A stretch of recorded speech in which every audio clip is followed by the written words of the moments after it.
لله رب العالمين وبه نستعين وبعد. بسم الله الرحمن الرحيم. نحن نقص عليك أحسن القصص بما أوحينا إليك هذا القرآن وإن كنت من قبله لمن الغافلين. وقال لقد كان في قصصهم عبرة لأولي الألباب ما كان حديثا يفترى ولكن تصديق الذي بين يديه وتفصيل كل شيء وهدى ورحمة لقوم يؤمنون. تمام قسم کی تعریفات اللہ رب العزت ہی کے لیے لائق السوار. حضرین، بعد نماز تراویح کے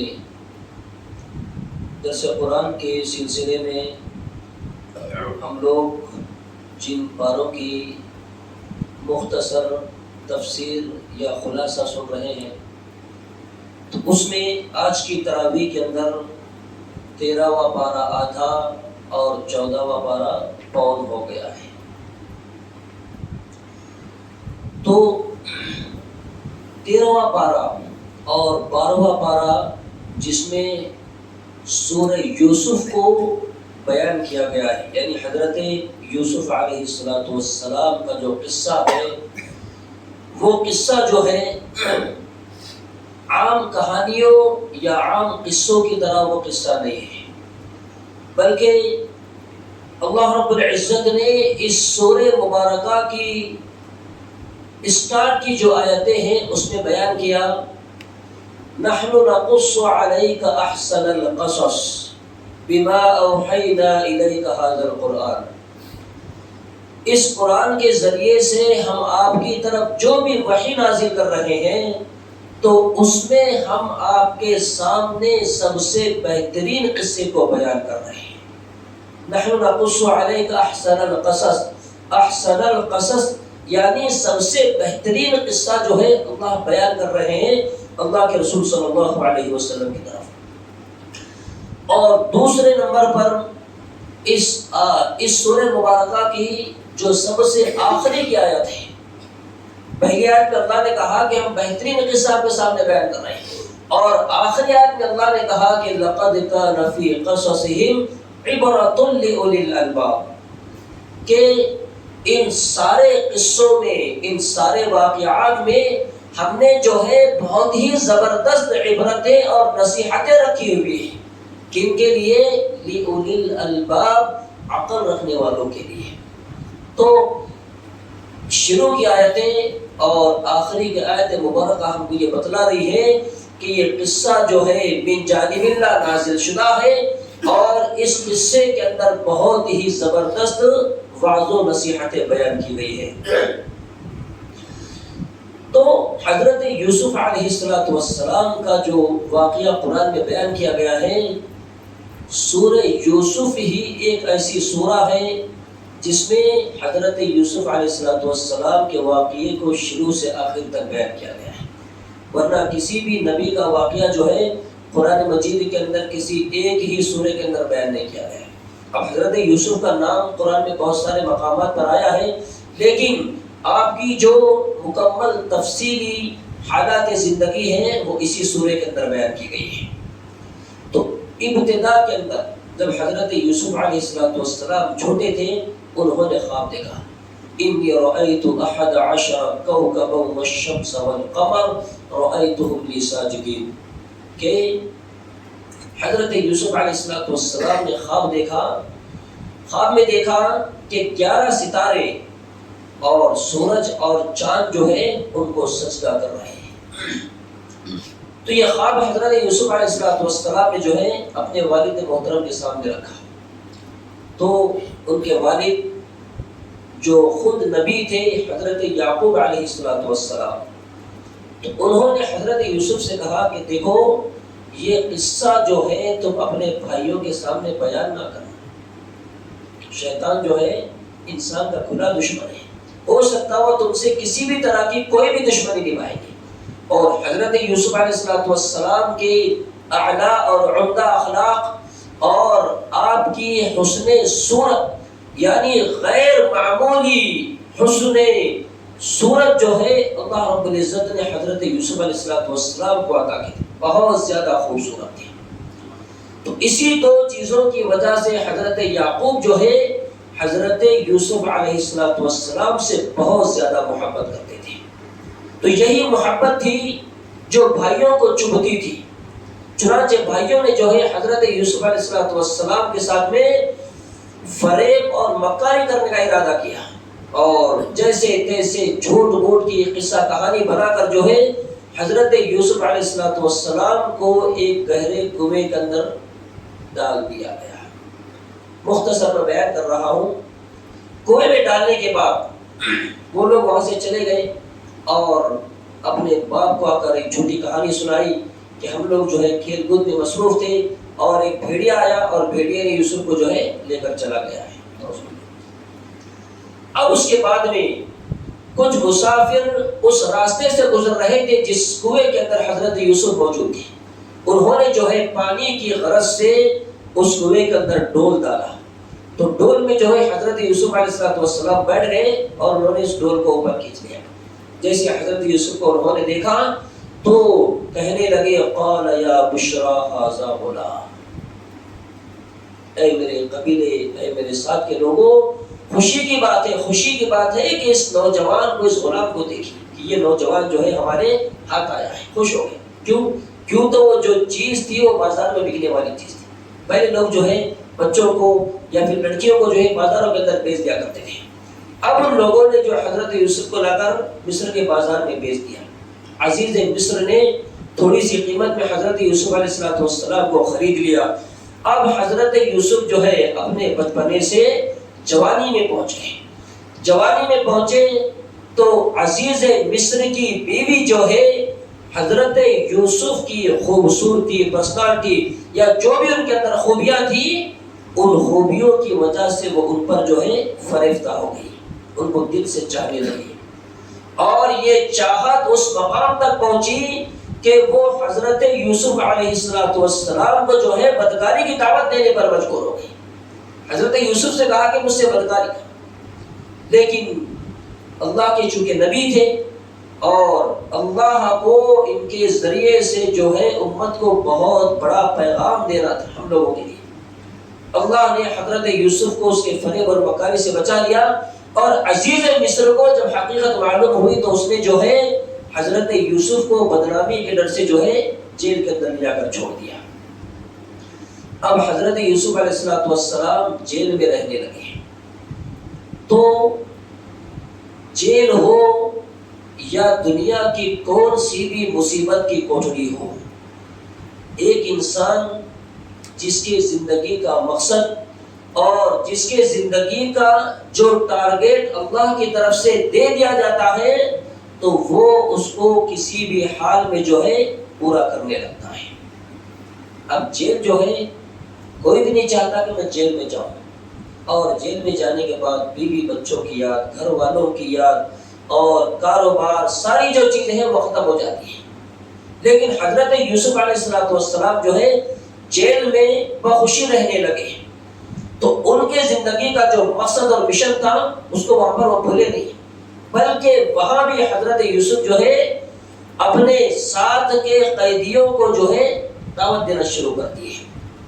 دعوت دے رہے یا صاحب السجن ارباب متفرقون خیر ام اللہ الواحد القہار۔ تو یہ دعوت کیا تھی؟ دعوت کیوں دی حضرت یوسف علیہ السلام نے؟ کیونکہ ان کے جو جیل کے جو ساتھی تھے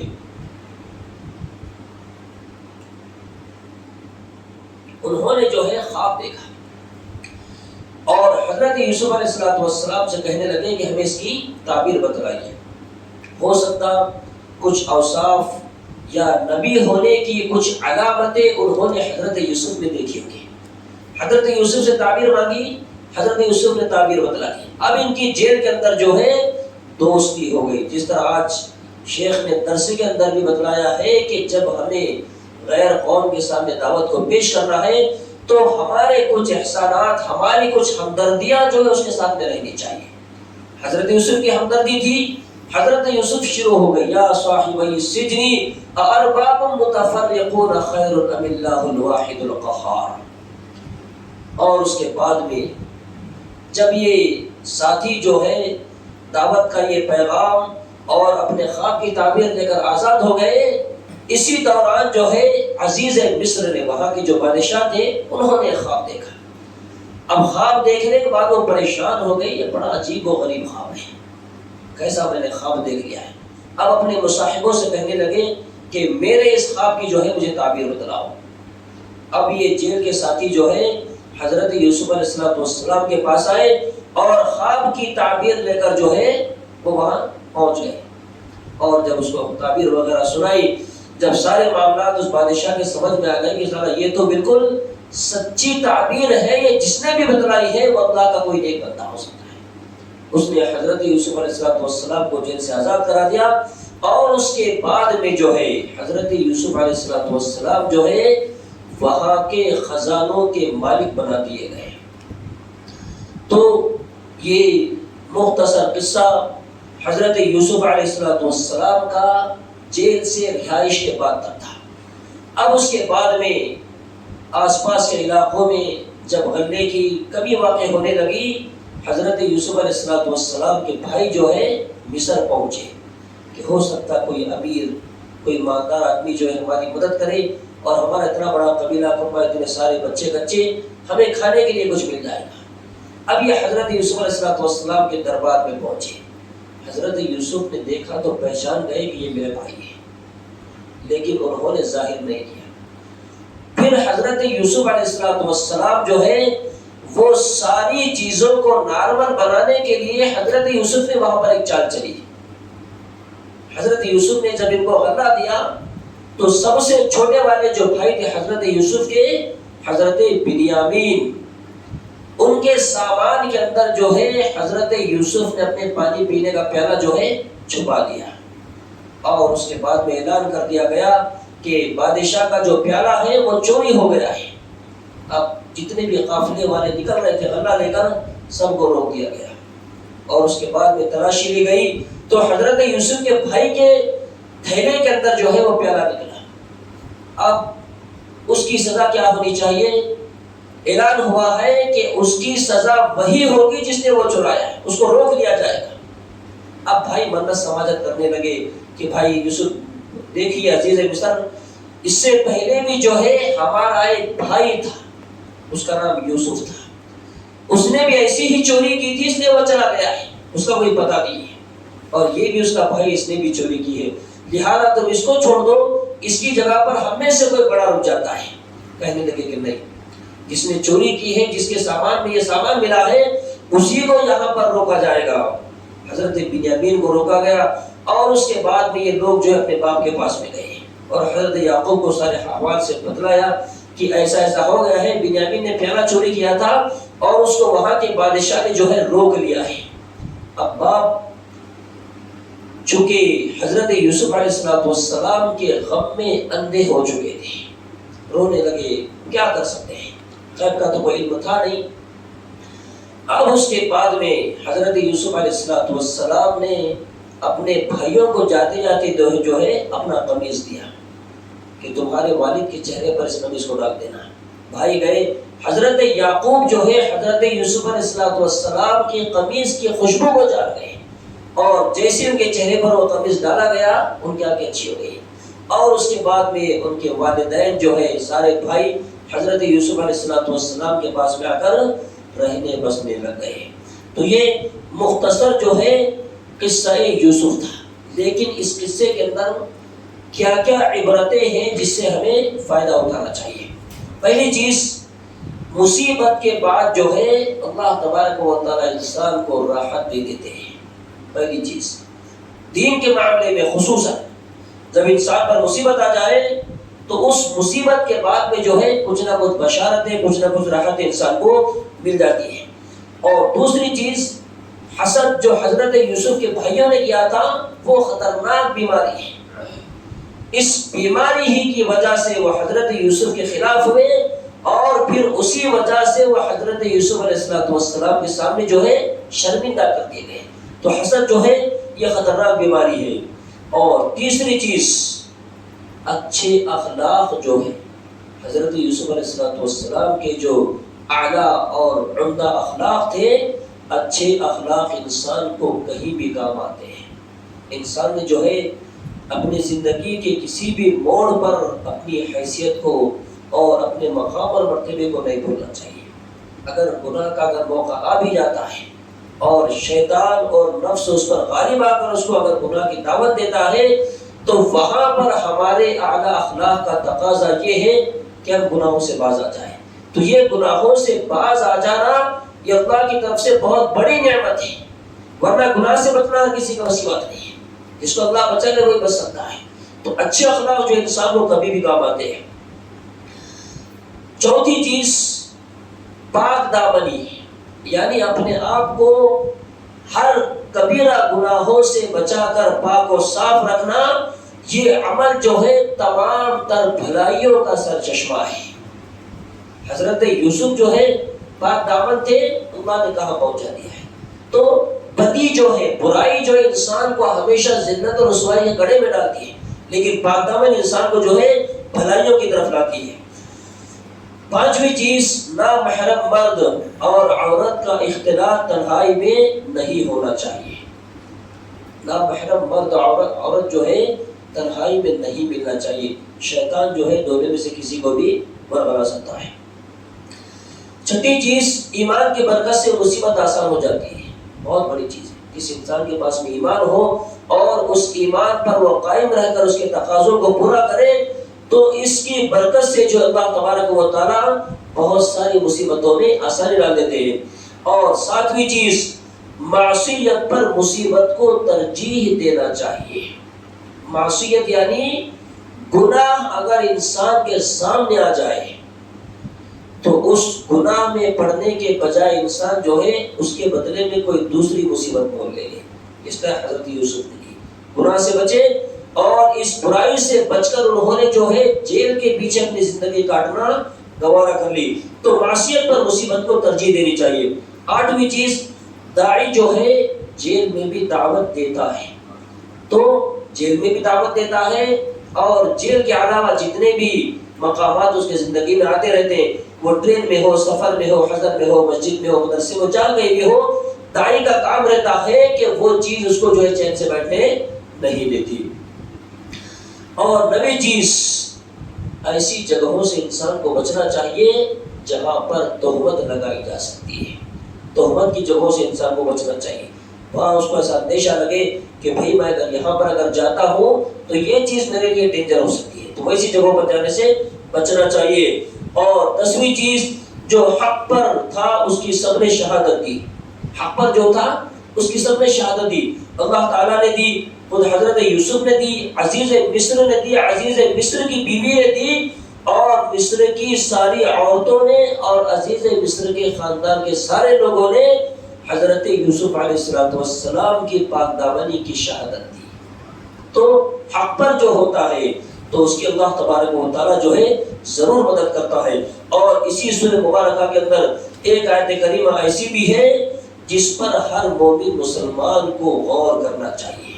اللہ فرماتے ہیں وَمَا يُؤْمِنُ أَكْثَرُهُمْ بِاللَّهِ إِلَّا وَهُمْ مُشْرِكُونَ، اور مومنوں میں سے اکثر لوگ ایسے بھی ہوتے ہیں جو اللہ تبارک و تعالیٰ کے ساتھ میں شرک کرتے ہیں۔ اب آپ بولو گے کہ مومن شرک کیسے کرے گا؟ مومن شرک کیسے کرتا ہے؟ شرک جو ہے خود اپنے اندر ایک بہت بڑا گناہ ہے، لیکن بہت سارے ایمان والے ایسے دیکھے گئے ہیں کہ جب ان کے اوپر کوئی مصیبت، پریشانی، بیماری، حادثات یا اس کے علاوہ کوئی بھی پریشان کن معاملہ ان کے سامنے آ جاتا ہے تو وہ فوراً جو ہے بنا کسی سوچے سمجھے کہ اللہ تبارک و تعالیٰ کی ذات کو سائڈ میں رکھ کر جو ہے شرک کے راستوں کو اپنا لیتے ہیں۔ کہیں پر دعاؤں کے نام سے، کہیں پر تعویذ پلیتوں کے نام سے، کہیں پر ناریل اور بھلاوے اور نیمبوں کے نام پر، اور کہیں پر کچھ نقش و نگار وغیرہ جو آتے ہیں۔ جیسے بہت سارے ہم نے دیواروں کے اوپر دیکھا ہوگا کہ لوگ جو ہے دکان و مکان کی خیر برکت کے لیے، ہر مصیبت سے بچنے کے لیے یا آیت الکرسی حفاظت کے لیے، تو یہ ساری جو چیزیں ہیں اللہ اگر اس میں تاثیر اگر ڈالتا ہے تو تم اس مصیبت سے بچ سکتے ہو. لیکن اگر ہمارا یہ عقیدہ اور ایمان ہے اور ہمارے دماغ میں یہ بات بیٹھی ہوئی ہے کہ میں یہ آیت الکرسی لٹکاؤں گا تو اس سے میری مصیبت دور ہو جائے گی، یہ شرک ہے. کیوں شرک ہے؟ آیت الکرسی کے اندر کیا ہے؟ ارے ہر پریشانی ہر مصیبت سے بچانے والی ذات اللہ تبارک و تعالیٰ کی، اتنی بڑی ذات کو چھوڑ کر تم جو ہے ایک آیت الکرسی پر اپنا ایمان لٹکائے ہوئے ہو. جیسے آج کے درس میں ہم نے سنا ذالکم اللہ ربکم لا الہ الا هو خالق کل شیء فاعبدوہ، کہ وہ اللہ تمہارا رب ہے، اس کے سوا کوئی معبود نہیں ہے، اب تمہیں جو ہے اسی کی عبادت کرنا ہے. عبادت بولی تو صرف نماز، روزہ، حج، عمرہ، زکوٰۃ اور قرآن پڑھ لینا، ذکر و اذکار کرنا عبادت نہیں ہے، بلکہ عبادتیں وہ ساری چیزیں جو صرف اللہ کی ذات کے ساتھ میں خاص ہیں. عبادتوں کے علاوہ ہمارا یقین، ہمارا بھروسہ اور ہمارا ڈر، ہماری امیدیں، یہ ساری چیزیں کس سے وابستہ ہونی چاہیے؟ خالق کل شیء فاعبدوہ. تو اللہ کی عبادت کیوں کرنا ہے؟ اس نے تم کو پیدا کیا ہے. آیت الکرسی نے پیدا کی، کسی بابا کی تعویذ نے تم کو پیدا کیا، کوئی نارنگ تمہیں روزی دے رہا ہے، کوئی بھلاوا، کوئی لیمبو تمہیں اولاد دے رہا ہے، یا دنیا کی کون سی ایسی چیز ہے جو تمہیں مصیبتوں اور پریشانیوں سے بچا رہی ہے؟ اگر تمہاری یہ سوچ ہے، گھٹیا قسم کی سوچ اگر ہے کہ اس چیز کے ذریعے سے میری مصیبت، پریشانی، حادثہ دور ہو جائیں گے، ایسے انسان کو اپنے ایمان کی خیر بنا لینی چاہیے. اسی لیے اللہ نے قرآن میں کہا، بہت گہرائی اور سوچنے والی بات ہے کہ وَمَا يُؤْمِنُ أَكْثَرُهُم بِاللَّهِ إِلَّا وَهُمْ مُشْرِكُونَ. ایمان ہونے کے ساتھ بھی شرک کر رہے ہیں. اور کون کر رہے ہیں؟ کم لوگ نہیں، اکثر لوگ، ایمان والے اکثر لوگ جو ہے شرک میں ملوث ہیں. اب اس کی کئی شکلیں جو ہیں دنیا کے اندر پیدا ہو چکی ہیں، شرک کی کئی شکلیں ہیں. لہذا اللہ نے اگر ہمیں توحید کی دعوت نعمت سے اگر مالا مال کیا ہے، اس پر ہم اللہ کا جتنا بھی شکر ادا کریں گے وہ کم ہے. اس نعمت کی ہمیں قدر کرنی چاہیے.